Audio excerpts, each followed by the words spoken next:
Уважаеми зрители, вчера американският президент Доналд Тръмп държа реч в продължение на час и 40 минути пред американския конгрес. Оказа се, че тия час и 40 не са му били достатъчни, за да каже всичко. Затова сега аз му давам думата да си довърши речта. Представям ви президента на Съединените щати Доналд Тръмп. Thank you, Cuckoo Man. Емо, thank you. Yeah, thank you. The best, Cuckoo Man. Thank you. Ей! Господин президент. Как сте? Кажете ми, как сте? Cuckoo Man, the best. Cuckoo Man is the best. Thank you. Цветан Недялков. Маестро. Борис Лутарийски. Oui. Thank you. Как сте? Митрофанова. Hello. One picture. Жоро фотографът. The best. Снимал ми е сватбата с Мелания Тръмп. С Митрофанова. Добре. Не така. Все пак сме извън. Митрофанова, excuse me. Как е? Понеже не знам руски. Как е на руски мат, човек? Мат. Не знаете руски? Не. Английски. Мат, не знаете как е. А сега как е? Шутка. Ще изям твоята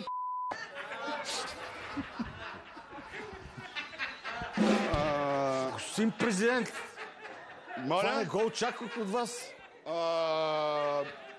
Не, понеже ние извън... Мърз тука! Не, господин президент, моля ви се.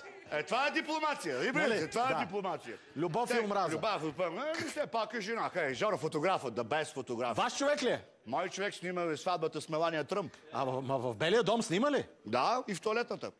Добре. Загледайте се хубаво, ще се сетите, че е първи братовчет на Зеленски. Елате, Жоро, Зеленски. Ела, да подновиме Жоренски. Окей. Добре, кажете се пак Това как е сте. шутка. Да. Кажете как сте, господин Да. президент. Как сте Можеше да всъщност? каже и маладец. Можеше. Но не се И сети. тогава вече беше казала маладец. Какво щеше да кажеш? Нищо. Все пак е дипломация. Thank you. Това е шега. Разбира се, исках. Това е един добър телевизионен продукт. Нали така ще Да. да. Как се чувствате? Как се чувствате всъщност? Между другото, добре съм. Между другото, сега бях малко...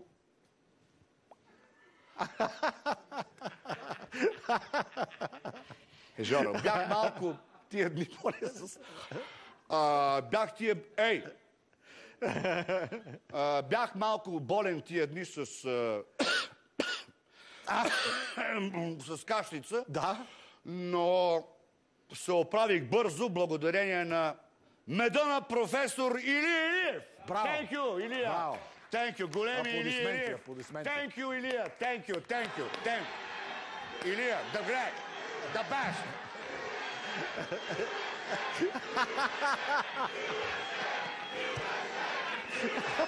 Thank you. Да, мога да инвестирам, thank you. Няма да налагам мита на професора. Да. Медът на професор е един страхотен европейски продукт, на който, както казах преди малко, няма да налагам никаква мита. Продуктът е фантастичен, уникален и поставя нова ера в пчеларството. Браво! Thank you, професор Илия Илиев. Не, моля ви се. Нещо ме стегна тук от меда. Този продукт, между другото, този продукт наистина ме излекува от дражниш. Гъмза! Да без гъмзата го прави. Гъмза го прави това. Не, все пак, това не е дипломатично. Исках да кажа за меда на професор. Ванка, банката малко се мърда. Така, thank you very much. Малко сериозно. Наистина меда на професора излекуваме от дразнещата кашлица и аз съм благодарен човек, не като Зеленски, затова и написах песен за този лечебен продукт. Чуйте го.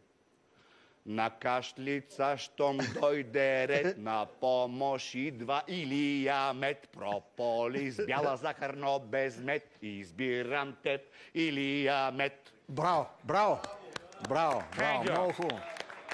Да. Много хубава песен. С Много. вода с захарно без мед, избирам аз ефтин мед. Браво. Така, thank you. Горно-Оряховския мед, the great. Да. Thank you very Кажете much. ми Thank сега, you, thank you, thank you. господин президент, вие само тази песен не изпяхте на речта ви от вчера, която продължи почти 2 часа. Защо говорихте толкова дълго?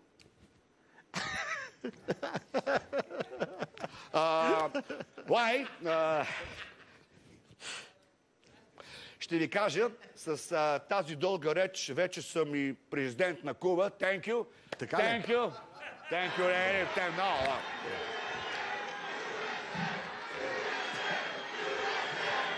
Thank you. Трябваше да направя. С прополен там Не, чак така, не дейте. Не дейте чак така. И тя изтанцуваше с така... Да.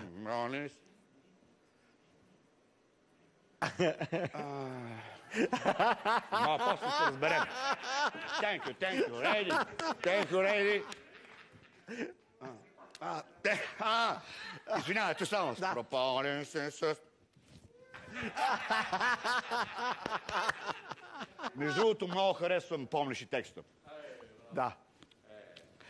Тя е моя дъщеря Керана. Да. От предишен брак ми е. Да, разбирам. Thank you, Рейди. Спокойно имитирам Фидел Кастро. Не бой се. Истината е, че имитирам Кастро и по друга причина. Искам да привлека вниманието на Данчето Христова. Данче. Разбирам. Много е готино. Да. Много те харесвам. Како Данче! Сега, когато се Сега, срещнахте... влезнахме много в естетичното. Когато се срещнахте с украинския президент Зеленски в Белия дом, вие се държахте, меко казано, скандално с него. Защо? Не е вярно, господин Сиромахов. Това са инсинуации, фалшиви новини и аз обичам Владимир, но не Зеленски, а Путин. Иначе и Зеленски е голям мой приятел, той ми е като син. Да. Затова му спрях джобните.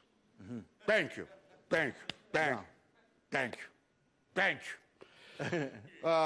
На срещата аз го попитах защо не носи костюм и тогава той ми отговори със същото и той ме попита защо аз не си носи костюма, клонския костюм. А защо отношението ви към Зеленски беше толкова грубо и в разрез с всички международни норми? Отказвам да коментирам спекулации. Аз съм най-добрият човек, най-почтенният, най-умният и най-скромният.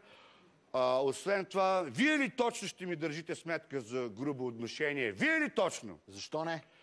Като при вас системно се практикува насилие на работното място. Айде сега. Моля ви се, да от Secret Service и ФБР ми дадоха доклад Да? и видео, доказателства с зверствата, които се случват в вашата телевизия. Моля, Емил режисьора да пусне видеото с агресора. Ето, пише, ще нарежа морковчета и лучец. Ти си писал в това, че си взел лук, си го взел за вкъщи. Вземал съм го за вкъщи. Тук какво пише горе? Нож, 2 тъйка топа, 1 морков. Чаен пипер. Къде пише лук?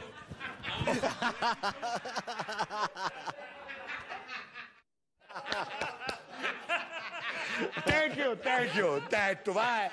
Това е, между другото, е метафора за войната. Дядо Иван бие най-лошо. Така е. Дядо Иван бие най-лошо. Thank you, Ванка! Thank you. Ванка, ела за малко. Господин Тръмп, Ела, ако последнеш и на президента, ще ти спрат джобните. вие не се ли страхувате, че поведението ви може да доведе до проблеми за самия вас? Не се страхувам от нищо. Аз съм преживял най-страшното. Веднъж, как да кажа, майка ми пръдна на родителска среща. Ужас. Thank you. No, thank you. Сега имам друг страх да не се позволи на вратата на Белия дом. Аз да отвори пред мен да види човек с микрофон, който да ми каже: здравейте, аз съм Жоро Игнатов от Съдебен спор. С нас се свърза вашия колега президент Зеленски, който твърди, че публично сте го унижили в Белия дом. Вие искате да подпишете договор за природните ресурси на Украйна, с който да ви позволят да копаете каквото си искате в страната им. Така ли? Така е, няма само вашия екип да копае дъното. И ние искаме природните ресурси на всички държави, не само украинските. Исках и, как да кажа, и вашите ресурси, българските. Подписах договор с вашето правителство, с който ми позволява да се възползвам от руди в България. Обаче вашите се оказа по-големи измамници дори, как да кажа, от мене. Вместо изкопаеми руди, които да се възползвам, те ми дадоха руди гела в една хотелска стая и ми казаха, че мога да се възползвам от него. Thank you! Ужас. Thank you! Господин президент, съжалявате ли, че понякога, че се захванахте с политика? Ако искате направо на последния въпрос, дайте, че няма време да си губя. Между другото, аз хванах политиката директно за къта и правя с нея каквото си искам, но наистина политиката е мръсна работа и всеки, който се е махнал от нея, сега е по-добре. Ето, например, вашия колега Филип Станев, той се махна от политиката и сега е щастлив. На Филип мога да му кажа само: браво бе, Филип! Браво бе! Филип! Браво бе, Филип! Филип! Добре. Браво бе! Ей, Филип! Добре. Браво! Браво, Филип! Ей! Цак, цак, цак, цак! Браво, Филип! Цак, цак, цак! Ей, Филип, браво! Браво, Филип! Thank you, thank you. А какво стана с Канада? Защо чак сега заговорихте за това, че искате да ви стане 51-ви щат? Между другото, исках го отдавна, но чаках търпеливо. Доскоро не исках да взимам Канада, защото имаше много лош, как да кажа, човешки материал. Но сега вече е по-добре. Кирил Петков се махна оттам.